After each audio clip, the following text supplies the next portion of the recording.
Hey, what's good guys? This is Nightwing2303 from WearTesters.com. Today we got a quick review of the Jordan Melo M11. I know this, wait, it's not the Melo M11, this is the Melo M12. I know that you guys have been requesting this shoe quite often, ever since they first released. I apologize for the delay, but I do not wish to spend my own hard-earned money on really colorways. So I was waiting for this guy right here. These though, these are beautiful, man. These remind me of a Jordan team shoe that came out back when I was in like senior year of high school or something like that. I can't remember their name, but I'm gonna post a picture up as soon as I find it. So here's a quick look, or an up close look at them. These guys actually have materials that I really like, so I'm hoping that I enjoy the shoe on court. As you can see, they are a textile upper. It's not flimsy though, and I don't know why this is, but some of the colorways that I've seen in store, like I picked them up, I grab them, I hold them, move around the materials and things like that, and some of the other colorways, mostly the black based colorways, they feel really cheap and really flimsy. This pair though, I don't know if it's like something that they've added to the shoe or not, but this pair is just a little bit more sturdier, especially right here at that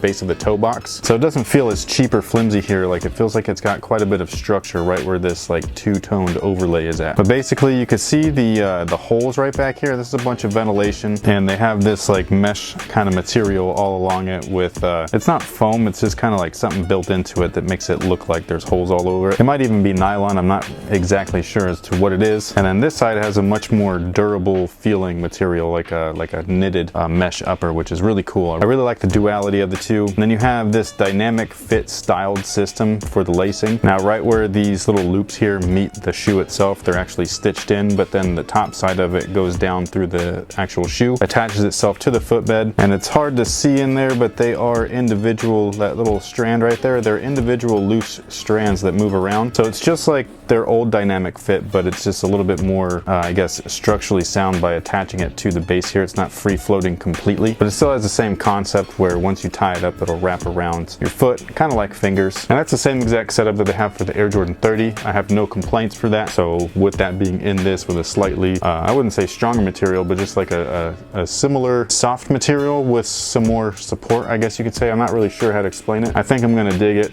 hopefully. And then you got this synthetic fuse back here, just kind of feels rubbery. This is the cheap part of the shoe. I'm not a fan of the way that it feels, not really a fan of the way that it looks either. I think that this could have easily have been a really clean piece of leather right here.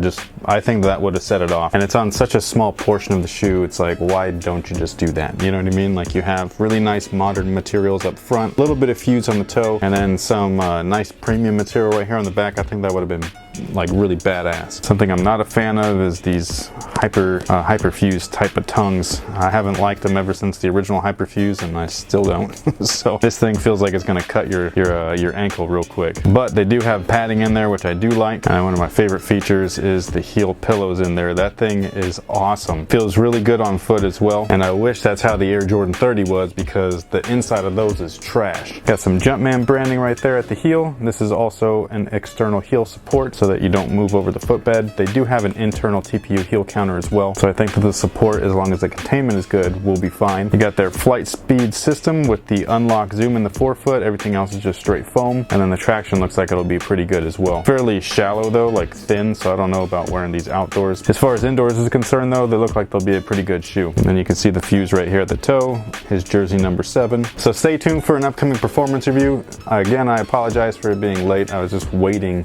I did not want to waste my money on something that just honestly just looked like garbage. So this was the one that I was waiting for. I'm glad that I did wait. So stay tuned in the coming weeks for a performance review on this shoe. Make sure to stay tuned to my site, WearTesters.com, for all your performance needs.